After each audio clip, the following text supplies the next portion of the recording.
Guys, Bonnie Bones TV, niyata karon din sa may Golden Principe Park sa Divisoria, dakbayan sa Cagayan de Oro.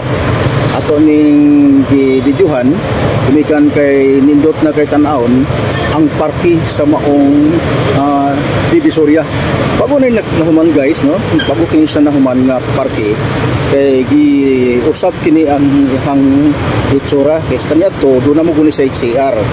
So karon wala na sa CR, gikuha ning CR. So pertinang ni duta pag-ura na siya gi-open mga 1 week na. So pagkanindot gitan-awon no, ato ning anhaon sa unahan. So nindot gid siya kay tan-awon kay no. Kay mga lingkuranan sama ni mga lingkuranan maning dire. Dito dayon ay agianan sa para sa mga tao kung doon mga activity dinhi, dinhi siya magtapok. So guys, don't forget follow, like, and share. Thanks for watching.